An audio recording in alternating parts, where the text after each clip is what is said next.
देखो पहला question, someone is calling my name, change the voice. Voice कितने प्रकार की होती है? दो प्रकार की, एक्टिव और पैसिव। पढ़ा हो? और इसमें वॉइस चेंज करना है तो ये देख लेना पहले।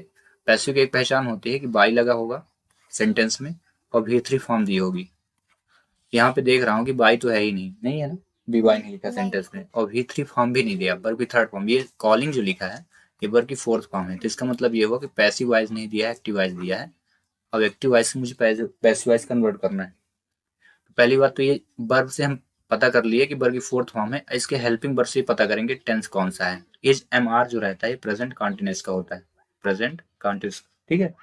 अब इसका स्ट्रक्चर में बनाऊंगे यहाँ पैसिव वॉइस का। तो इसमें क्या रहेगा, ऑब्जेक्ट पहले, देन इज एम आर आएगा, इज एम आर, फिर प्लस बीइंग लगेगा, B E I N G, being plus V three form plus subject, उससे पहले बाय लगेगा प्लस सब्जेक्ट अब प्लस अदर वर्ड। ऐसे हम क्रिएट करेंगे इसका आंसर। ये रूल्स होता है, स्ट्रक्चर। ठीक है। अब इसमें पूरे में हमको क्या करना है, आइडेंटिफाई कर लेना सब्जेक्ट वर्ब। ये जो शुरुआत में है इसको बोलेंगे क्या, सब्जेक्ट। ये हो गया हेल्पिंग वर्ब। ये क्या है, मेन वर्ब है, वर्ब की फोर्थ फॉर्म है।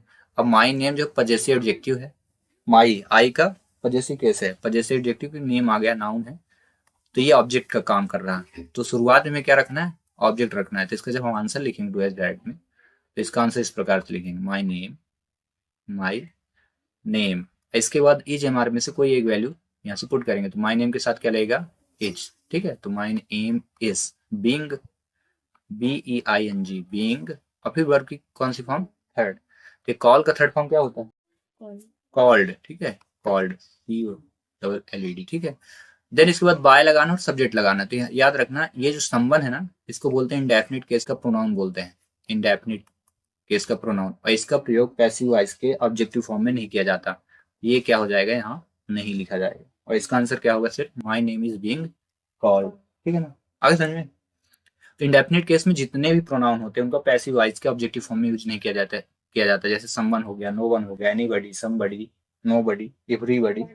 ठीक ना, ऐसे आएंगे। तो इसी से मिलता जुलता एक क्वेश्चन मैं आपको दे देता हूँ, आप उसका आंसर बताना है। इसको नोट कर लेना है आपको अपने रफ में। मैं एक क्वेश्चन यहाँ लिख रहा हूँ। No buddy, no buddy eat, no buddy Yeats an apple, N. एक मिनट, यहाँ से थोड़ा सा चेंज कर देता हूँ। नो बडी पहले में हेल्पिंग वर्ब के बाद तुरंत हेल्पिंग वर्ब यूज करना। Nobody is reading, reading, same to same, same बनाना है, स्ट्रक्चर वही रहेगा, वही टेंस दे रहा हूँ। Nobody is reading this book, this book. ठीक है। ये क्वेश्चन हो गया आपके लिए, और आंसर आपको लिखना है, बताना है क्या होगा। स्ट्रक्चर इसी को फॉलो करना है। ठीक है। चलिए अगला क्वेश्चन देखते हैं। क्वेश्चन अगला था, he is intelligent, he is hard working. अब इसमें यूज करना है combine the sentence using both and का यूज करना है। ठीक है। जब इसको हम कंबाइन करते हैं तो एक रूल होता है, अगर ये बोथ की यूज हम नाउन के पहले करेंगे तो एंड का भी यूज नाउन के जस्ट पहले किया जाता है। अगर बोथ की यूज वर्ब के पहले तो इसका भी यूज वर्ब के पहले करेंगे। बोथ की यूज एडजेक्टिव के पहले या एडवर्ब के पहले तो सिमिलरिटी हम रखेंगे, एंड का भी यूज करेंगे। तो यहाँ सेंटेंस हम देख लेंगे क्या है, सेम। ही इज और ही इज सेम हो गया। ठीक है। तो एक कॉमन पॉइंट ये है कि इनको हम हटाएंगे, एक को हटा देंगे, शुरू वाले को ना हटा के इसको हम हटा देंगे। ठीक है। देन इसके बाद जब हम इसको आंसर करेंगे तो देखो, ये इंटेलिजेंट हो गया, ही इज इंटेलिजेंट। इंटेलिजेंट के जस्ट पहले मैंने यूज किया किसको, बोथ को। ही इज बोथ इंटेलिजेंट, और इसके बाद क्या लिखेंगे, एंड हार्ड वर्किंग। आगे समझ में। सेम जो कॉमन पॉइंट थे उनमें से हटा करके मैंने अलग कर दिया। इसका जो आंसर होगा वो क्या होगा, he is, he is both, वह है दोनों, इंटेलिजेंट और हार्ड वर्किंग दोनों। Both intelligent, T E double L I G N T, intelligent, and hard working. आगे समझ में।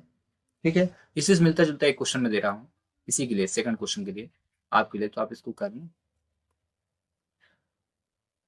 I like,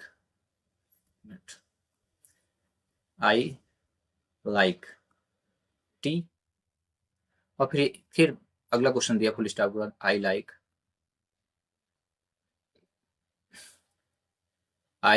T, I like coffee. Question लिख लेना, I like T and coffee, COFFEE है। एक को पहला क्या रहेगा, आई लाइक टी, और दूसरा आई लाइक कॉफी। और चेंज मतलब कंबाइन कैसे करना है, both and, both that dash and use करना है, ठीक है। क्वेश्चन नंबर 3 देखते हैं, very important question, physics is more difficult than any other subject. और इसमें बोला है rewrite the sentence using positive degree. Degree आता है, डिग्री 3 होती हैं, एक होती है पॉजिटिव डिग्री, एक होती है कंपैरेटिव डिग्री, और एक होती है सुपरलेटिव डिग्री, ठीक है। कंपैरेटिव डिग्री की एक पहचान होती है, अब देखो बेसिक से पूरा बता देता हूँ, ठीक है। कंपैरेटिव डिग्री के अंत में ER लगा होता है और इसके EST लगा होता है, लेकिन सम के केसेस में ऐसा रहता है कि इसमें मोस्ट लगता है। जब डबल से लेवल वर्ड रहेंगे तो मोस्ट लगेगा, और इसमें लगेगा क्या, मोर लगता है, ठीक है। तो यहाँ पे मैं देख रहा हूँ जो क्वेश्चन में दिया है तो मोर दे दिया है, मोर को हम हटाएंगे तो जितना बचेगा क्या हो जाएगा, पॉजिटिव डिग्री रहेगा, ठीक है। तो इसको मुझे चेंज करना है, तो इसके लिए रूल होता है, अगर सब्जेक्ट पॉजिटिव है, यहाँ इस के बाद नॉट नहीं लगा है ना, सब्जेक्ट पूरा सब्जेक्ट नहीं, सेंटेंस अगर पॉजिटिव है तो इसका आंसर लिखेंगे निगेटिव में, ठीक है। अगर निगेटिव है तो आंसर क्या लिखेंगे, पॉजिटिव। यहाँ से हम देन को पकड़ेंगे। एक चीज और है, इसमें कंपैरेटिव डिग्री की पहचान रहेगी, कंपैरेटिव डिग्री के तुरंत बाद देन लगता है, THAN, और सुपरलेटिव के डिग्री के जस्ट पहले क्या लगेगा, द लगेगा, ठीक है। ये पहचान रहेगी। तो यहाँ कंपैरेटिव डिग्री है, यहाँ पे देन लगा है, देन के बाद एनी अदर सब्जेक्ट लिखा है, ठीक ना। इसको हम सबसे पहले लिखेंगे any other subject, other subject, इतना लिख लिए, क्योंकि सेंटेंस पॉजिटिव था तो बनाएंगे क्या हम, निगेटिव, इज नॉट, ठीक है। इसका आंसर जो लिख any other subject is not. और देन इसके बाद जब हम क्या करते हैं, कंपैरेटिव डिग्री से पॉजिटिव डिग्री बनाते हैं तो यूज क्या करना है, as that that dash as, या फिर सो डेट डैश एज, ये इसको यूज करते हैं। तो हम क्या करने वाले हैं, इज नॉट एज लिखेंगे, इज नॉट एज, और ये difficult, is not as difficult, difficult as, दो बार लिख दिया, एज और एज बीच में positive degree, as difficult as, और ये जो लास्ट में लिख रहे हैं इसका फिजिक्स, PHYSI, आगे समझ में। ये मतलब ये है कि जो लास्ट में सेंटेंस होगा वो शुरू में लिखा जाएगा, मैंने यही अप्लाई किया ना, जब चेंज करेंगे देखो एनी अदर सब्जेक्ट लास्ट में था पहले आ गया, और जो शुरू में सब्जेक्ट रहेगा वो लास्ट में लिखा जाएगा। पॉजिटिव है तो क्या बनाएंगे, निगेटिव, और निगेटिव होगा तो क्या बनाएंगे, पॉजिटिव। और जब हम पॉजिटिव डिग्री को रखेंगे तो काहे में रखेंगे, सो एज के बिटवीन बीच में, या फिर एज डेट डैश एज के बिटवीन, आगे समझ में। तो इसी का एक क्वेश्चन मैं दे देता हूँ, ठीक है। ही इज मोर, यहाँ सी कर दिया, she is more beautiful, beautiful than Priya, आगे समझ में। ये पूरा पॉजिटिव है तो बनाना क्या है, निगेटिव बनाना है, ठीक है। अब आप बनाना, तब तक मैं क्वेश्चन नंबर कर लेता हूँ 4। क्वेश्चन नंबर 4 में लिखा, no sooner does a thief see a policeman than he runs away, as soon as का यूज करना है। और जब भी इसको यूज किया जाता है तो तुरंत सब्जेक्ट के जस्ट पहले यूज होगा, तो सबसे पहले हम लिखेंगे इसी को, as soon as, as soon as लिख दिए। देन इसके बाद यहाँ पे हम सब्जेक्ट पहचानेंगे, नो सूनर को हटाना है, नो सूनर हट जाएगा, डज हट जाएगा, और थीफ यहाँ सब्जेक्ट बना। अब लिखेंगे no as soon as a thief, ठीक है। सीज यहाँ डज लिखा है, वर्ब की फिफ्थ फॉर्म है, तो सीज को हम सी को सीज बनाएंगे, as soon as a thief sees a policeman, a policeman, इतना हो गया। देन को यहाँ से हम गायब करेंगे और ये पूरा लिख देंगे, ही रन्स अवे, ही रन्स अवे, आगे समझ में, ठीक है। अगला question number 5, the man is our new English teacher, the man is wearing a white shirt. बोला है कॉम्प्लेक्स सेंटेंस बनाना है, तो इसमें हम क्या करेंगे, कॉमन पॉइंट सर्च करेंगे जो सेम मिलेगा, द मैन इज और द मैन इज सेम हो गया। अब इसमें से जो सेम है एक सेंटेंस को हम पुट कर लेंगे, ये पहला वाला ले लेते, ठीक है, the man is our new teacher, इतना पूरा लिख लिए। इसके बाद इनमें दोनों में सेम है तो हम इसको जब पुट करेंगे यहाँ से हेल्पिंग वर्ब से इसको हम यहाँ रखेंगे, इज, पूरा का पूरा, is wearing a white shirt, ठीक है। और इज जो है, इसके पहले कोई सब्जेक्ट आना चाहिए, ठीक है। तो सब्जेक्ट के स्थान पे हम, क्योंकि ये दोनों पर्सन है, तो हु का यूज करेंगे। किसका? हु का। और ये कॉम्प्लेक्स सेंटेंस बन गया। The man is our new English teacher, ये जो मैन है अपना नया इंग्लिश का टीचर है। हु इज, जो पहना है क्या? वेयरिंग अ व्हाइट शर्ट, जो क्या पहना है? White shirt. आगे समझ में? बस फिनिश। अगला निगेटिव बनाना है, सी शट द डोर। और इसका आंसर कैसे करेंगे? यहाँ सब्जेक्ट के बाद, ये सब्जेक्ट सिंगुलर सब्जेक्ट है, इसके साथ वर्ब की हमेशा फिफ्थ फॉर्म आती है जब प्रेजेंट इंडेफिनिट लगा हो। यहाँ फिफ्थ फॉर्म की पहचान क्या होती है? यस या यस लगा होना चाहिए वर्ब में, लेकिन यहाँ नहीं लगा है ना। तो इसका ये मतलब है कि वर्ब की फिफ्थ फॉर्म ना होकर सेकंड फॉर्म है। और जब वर्ब की सेकंड फॉर्म होती है, सेकंड फॉर्म, ये पास्ट इंडेफिनिट बनता है। तो जब इसका इंडेफिनिट का निगेटिव का स्ट्रक्चर बनाएंगे तो क्या होगा? Subject plus did not plus verb की first form plus object plus other word. Subject क्या हुआ? शी, ठीक है। इसका आंसर क्या होगा? बताओ कोमल। सी, सी डिड नॉट, फिर वर्ब की फर्स्ट फॉर्म यूज करना है, तो शट का सभी फॉर्म सेम रहते हैं, शट द डोर। आगे समझ में? चलिए क्वेश्चन में इससे रिलेटेड दूंगा। अब मैं सुबह एक लेक्चर अभी अपलोड किया था, यही क्वेश्चन आए थे सेम टू सेम। इससे पहले भी 2-3 लेक्चर अपलोड किया था, तो सेम टू सेम क्वेश्चन आया था उसमें भी। वही तो पेपर में आया, आज ही के पेपर के पूरा सोल्यूशन है। क्वेश्चन है, आई पुट इट, मैंने इसे रखा। क्वेश्चन से कितना है, ठीक ना। मैं आई को भी हटा देता हूँ, ही लिख देता हूँ, ही पुट इट, ठीक है। अब लास्ट क्वेश्चन इसी का, डू दैट का।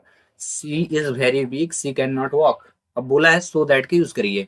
जब हम सो दैट की यूज करेंगे तो इसका अर्थ होता है जिससे कि। शो का यूज सेंटेंस में अगर वेरी हो तो तुरंत ही वेरी को हटाएं और शो का यूज करें, पहला पहचान, ठीक है। तो सी इज क्या लिखेंगे? सी इज शो वीक, वह इतना कमजोर है। और अगर वेरी है देन सेंटेंस के खत्म होते ही दैट लगा देना है, दैट। अब पूरा का पूरा सेंटेंस लिख देना है, शी कैन नॉट वॉक। आगे समझ में? बस फिनिश हो गया, इतना आंसर है और 1 नंबर आपको मिल जाएगा। आगे समझ में? तो इसी से मिलता जुलता एक क्वेश्चन दे देते हैं, ठीक है।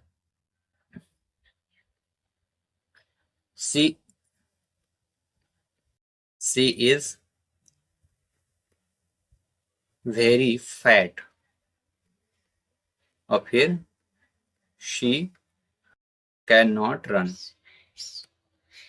वह इतना ज्यादा मोटी है तो दौड़ नहीं सकती। अब क्वेश्चन नंबर 7 जो आया था उसको देखते हैं। फिर द ब्लैंक्स जो पूछे जाते हैं वो कोई भी एग्जाम, पर्टिकुलर ये जब इंग्लिश आप पढ़ें तो इसका मतलब ये नहीं है कि ये तो क्लास 8th का है, क्लास 9th की इंग्लिश है, मैं काहे को पढ़ूं, इतना नोट करना। मैथ अगर आप पर्टिकुलर 8th क्लास की पढ़ रहे हो तो 8th के ही क्वेश्चन रहते हैं, 10th की पढ़ोगे तो 10th के क्वेश्चन। लेकिन इंग्लिश अगर आप 5th की पढ़ रहे हो ना, और 10th वाला भी पढ़ रहा है तो सेम रहती है, ग्रामर कोई भी चेंज नहीं होती, सेम ग्रामर रहती है, ठीक है। तो पर्टिकुलर सबके लिए है, 11, 12, 5th, 6 सब सेम रहता है।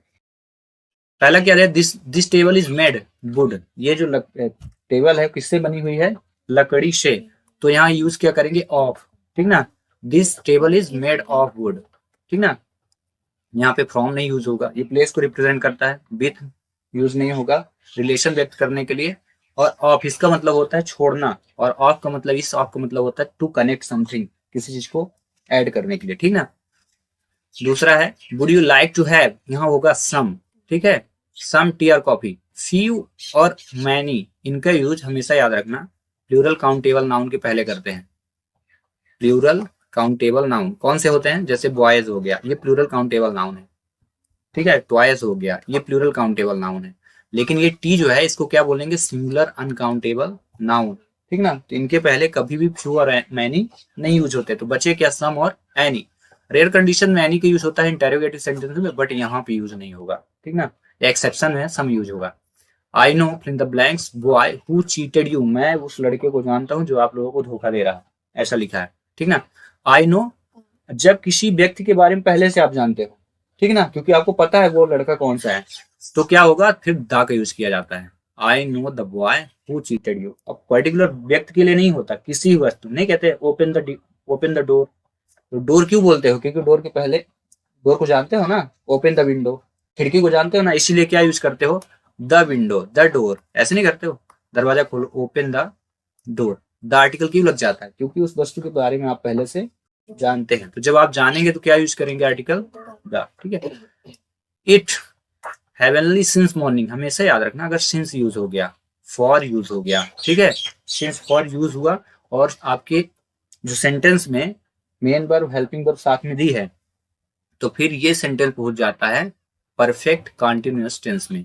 परफेक्ट अभी पास्ट का है कि फ्यूचर का है कि प्रेजेंट का, वो अलग बात है। तो यहां से देखेंगे हम, जब इसमें पहुंचेगा तो एक चीज और रहती है, बर की फोर्थ फॉर्म यूज होगी। ठीक है। और बर की फोर्थ फॉर्म के साथ साथ इसकी हेल्पिंग वर्ब होती है हैज या हैव या फिर हैड, तीन होती है। हैव, हैज और हैड, ये मिलनी चाहिए।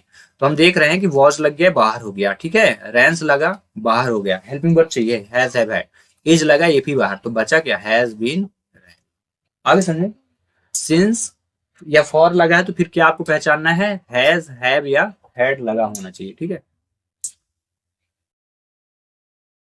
Question number 5, he speak English fluently. ठीक ना, वो फर्राटेदार इंग्लिश बोल सकता है। और जब आप किसी अपनी पावर या किसी की पावर बताएं, मतलब आपके पास ये योग्यता है, तो फिर कैन का यूज किया जाता है। कुड का भी यूज करेंगे, लेकिन तब की कंडीशन में जब यहाँ पे कोई पास्ट से रिलेटेड वर्ब हो, जैसे वॉज लगा होता, वर लगा होता, ठीक है, सेंटेंस में कहीं स्टरडे लगा होता, ठीक है, बिफोर लगा होता, अगो लगा होता, तो इसका मतलब ये है कि सेंटेंस पास्ट टेंस में आ गया है, तो फिर हम किसका यूज करते हैं? कुड का। बाकी चीजें नहीं होती। मे का यूज परमिशन मांगने और परमिशन देने, नहीं कहते मे आई कम इन, सो परमिशन मांगते हो, लेकिन कैन की यूज किया पावर दिखाने के लिए, शक्ति, क्षमता अपनी। आई कैन रन, मैं दौड़ सकता हूँ, आपके पास क्षमता है। ठीक है। तो ये लिखा है he can speak English fluently, वह काटेदार इंग्लिश बोल सकता है। आगे समझे? इसका करेक्ट आंसर क्या है? ये बहुत इंपॉर्टेंट क्वेश्चन है ये वाला जो आया है, और काफी बार हर एक एग्जाम में आता है, चाहे छोटे बच्चे को और बड़ों का। ही इज सीनियर, और ये कंपटीशन में भी आता है, जैसे नवोदय हो गया, एक्सीलेंस हो गया, मॉडल स्कूल के पेपर में, सब में आएगा। He is senior Rakesh. अब ये जो है कंपैरेटिव डिग्री है, ये कंपैरेटिव डिग्री यूज हुई। कंपैरेटिव डिग्री के साथ क्या लगना चाहिए? देन लगना चाहिए। वेरी गुड, देन तो लगना चाहिए, लेकिन हमेशा याद रखना, जूनियर हो गया, सीनियर हो गया, इंफीरियर हो गया, प्रेफर हो गया, इनके साथ कभी भी देन का यूज नहीं करते हैं। किसका यूज किया जाता है? टू का।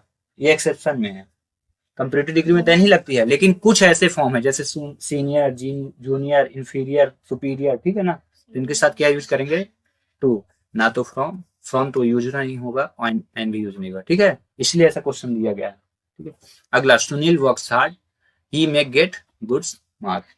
सुनील कठिन परिश्रम करता है जिससे कि वो क्या प्राप्त कर सके? अच्छे अंक। तो यहाँ पे जिससे की अर्थ पता करना है। एंड का अर्थ क्या होता है देवांग? और दो का अर्थ क्या होता है? यद्यप। ठीक है ना। रही बात सो का, इसलिए होता है। मैं क्या बोला हूं? जिससे कि, इसका अर्थ क्या होगा? सो दैट, जिससे कि। तो यहाँ आंसर यहाँ क्या आना है? So that. Sunil works hard so that he may get good marks. आगे समझो। इस प्रकार सभी क्वेश्चन है कंप्लीट।